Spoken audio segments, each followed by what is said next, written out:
So hello guys, welcome back to Aimers. आज हम discussion करेंगे cell topic, cell the unit of life, cell the basic unit of life. ठीक है, उसके बारे में हम चर्चा करेंगे।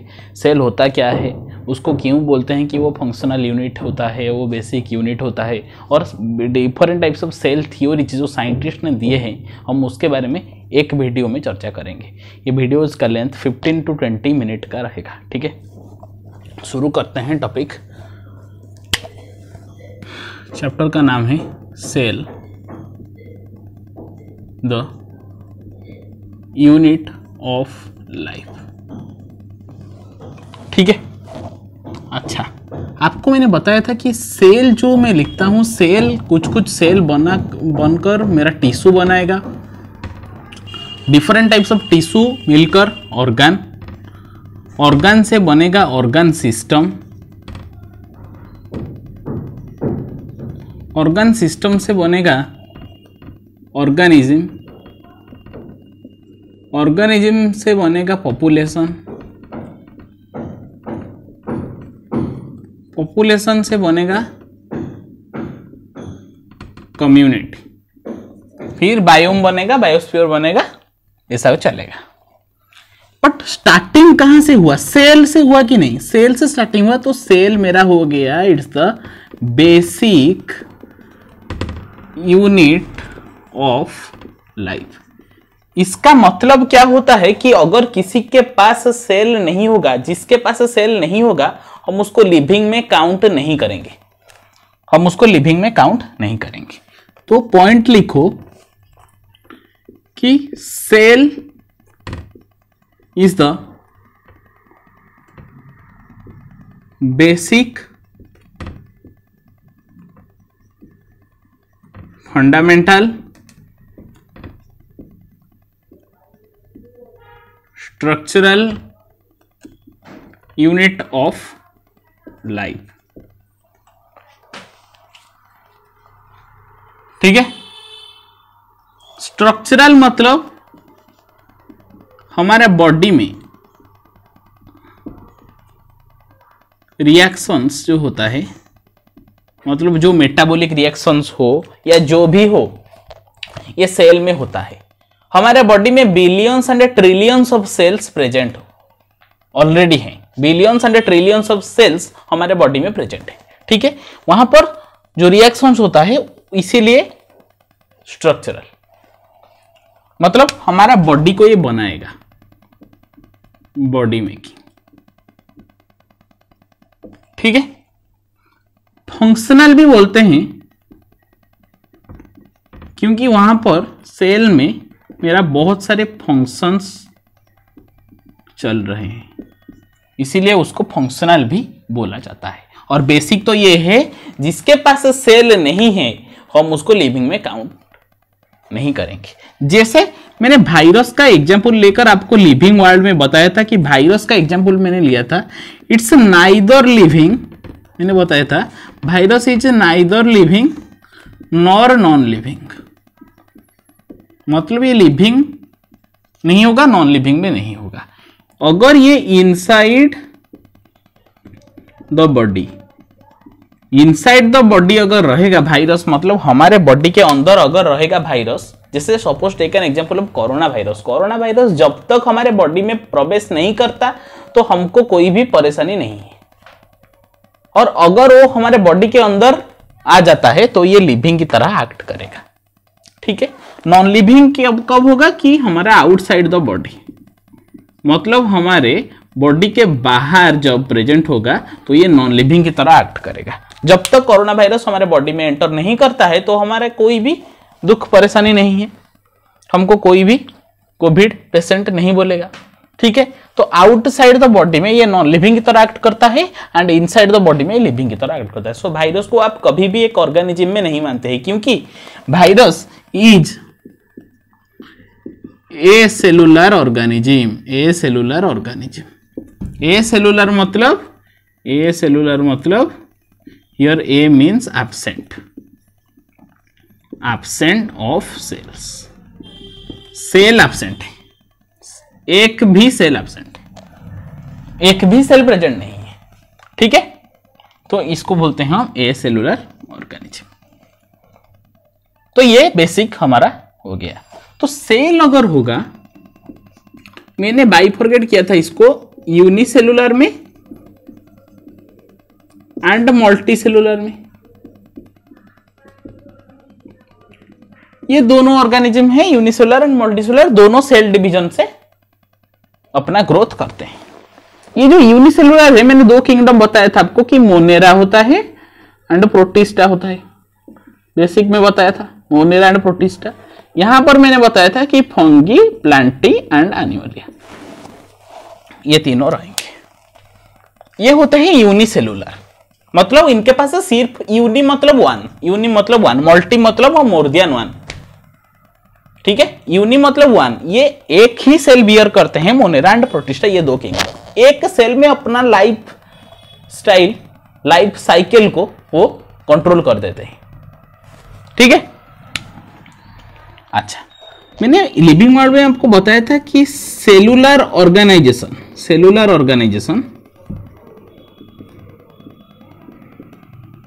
is the defining feature of all life forms।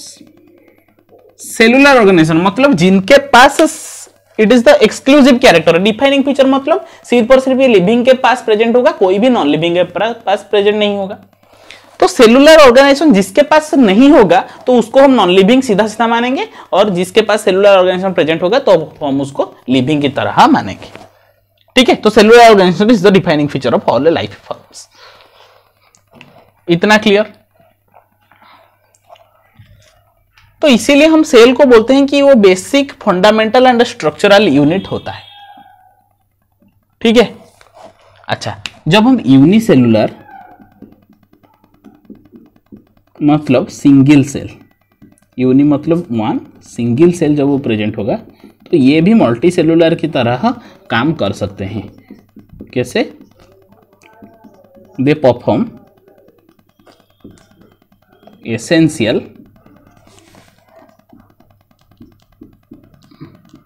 Functions of life. मतलब जो भी लिविंग प्रेजेंट होगा उसको तो खाना चाहिए, नहीं तो वो जिंदा नहीं रह सकता। खाना तो चाहिए, food is the most.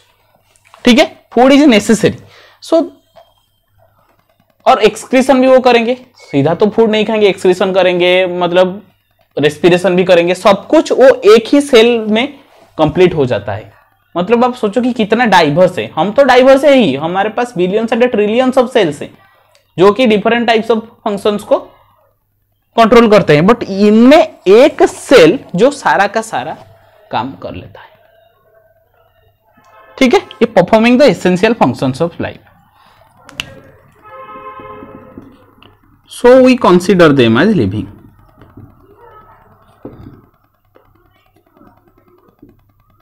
Living organisms. ठीक है, तो हम उसको लिविंग ऑर्गेनिजम्स की तरह इसीलिए हम मानते हैं। ये यूनिसेलुलर हो गया। और मल्टी सेलुलर मतलब मोर देन वन सेल। जैसे हम ह्यूमन बीइंग सबसे कॉम्प्लेक्स ऑर्गेनिज्म है, हमारे पास रेस्पिरेशन के लिए बहुत सारे सेल्स, कंट्रोल कोऑर्डिनेट मैनर में ये सब काम करते हैं। ठीक है, अच्छा, नेक्स्ट हम जाएंगे कि थ्योरीज में। थ्योरीज में बताया, पहले आए 1838 में माथियस स्क्लीडेन। ये कौन है?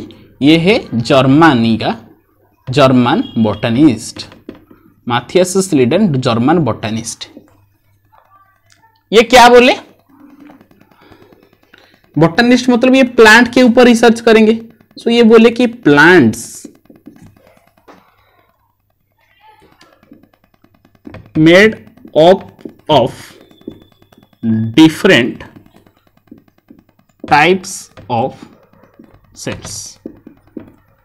कि जो प्लांट्स है वो बहुत सारे सेल्स को मिलाकर बने हुए होते हैं। मेड ऑफ सेल्स मतलब different types of sales.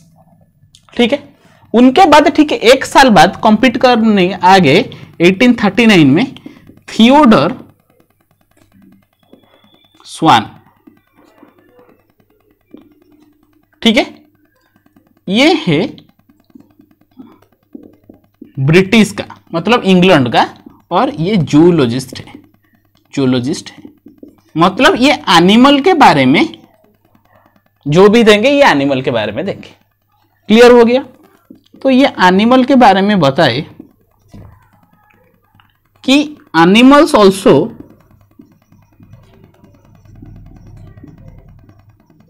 Made of different types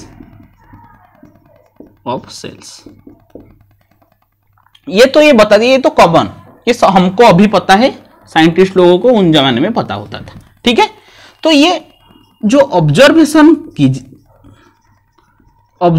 ये जो किए, ऑब्जर्वेशन में इनने 2 पॉइंट आ गया, एक एनिमल के बारे में आ गया और एक प्लांट के बारे में आ गया।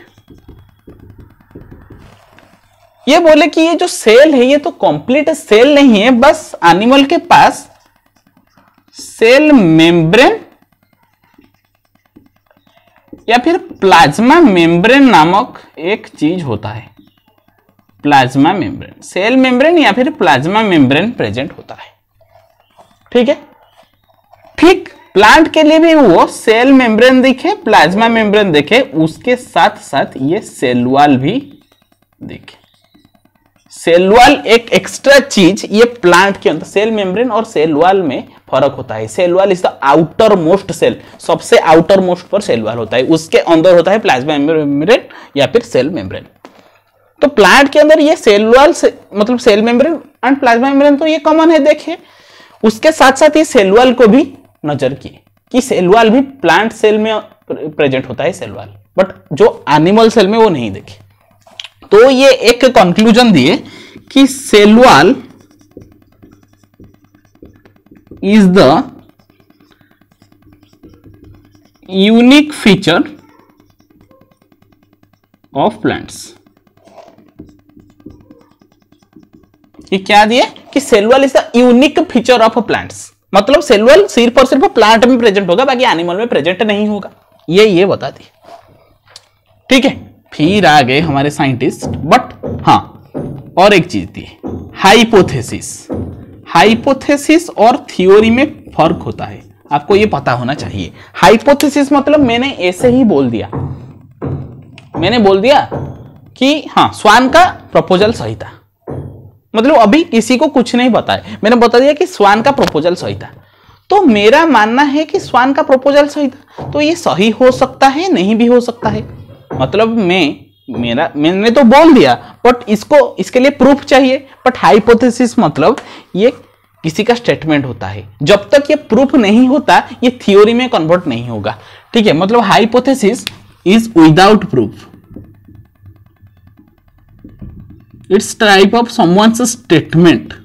Hypothesis without proof. तो ये हाइपोथेसिस, सेल हाइपोथेसिस कौन दिए थे? स्वान ने दिए थे।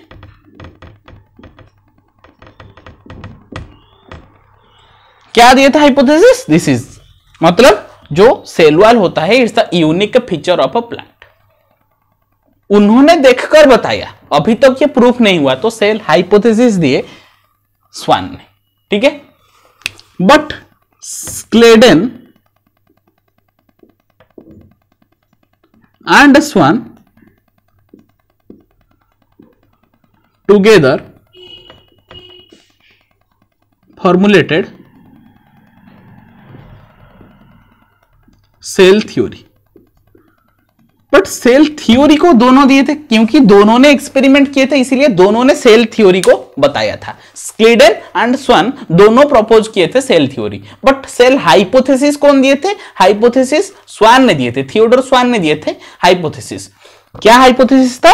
कि cell wall is the unique feature of a plant, मतलब सेल वॉल एनिमल में एब्सेंट होता है एंड प्लांट में सेल वॉल प्रेजेंट होता है, it's the unique feature of a plant. ठीक है, ठीक है। अच्छा, अभी उन्होंने तो बता दिया कि सेल इज द, मतलब plant and animal different types of cell से बने हुए होते हैं, बट इन्होंने नहीं बताया पाया कि कैसे न्यू सेल्स अराइज होते हैं, how new cells are formed इन्होंने नहीं बता पाया। तो इनके लिए 1855 में आए थे, 1855 में आए रुडोल्फ विर्को। ये एक टर्म दिए थे, एग्जाम में आएगा, ओमनिस सेल्यूला ई सेल्यूला। इन्होंने क्या बताया? ओमनिस सेल्यूला ई सेल्यूला, that means cells arise from pre existing cells. क्या मतलब है? सेल्स उनके पूर्वजों से अराइज होते हैं। Cells arise from pre existing cells. क्या बताया विर्को ने? यहां पर मैं लिख लेता हूं विर्को के बारे में कि ये बताए कि cells arise from pre existing cells. Cells pre existing cell से अराइज होते हैं। Suppose take an example of, ये एक सेल है, ये है पेरेंट सेल, इनसे दो आए, ये है डॉटर सेल्स। सो ये जो डॉटर सेल है ये तो यही पेरेंट सेल से बना हुआ होता है। ये भी एक टाइप का सेल है, ये भी एक टाइप का सेल है। मतलब जो सेल होता है वो अराइज होता है प्री एग्जिस्टिंग सेल से। Cells arise from pre existing cells, ये बता दिए विर्को ने।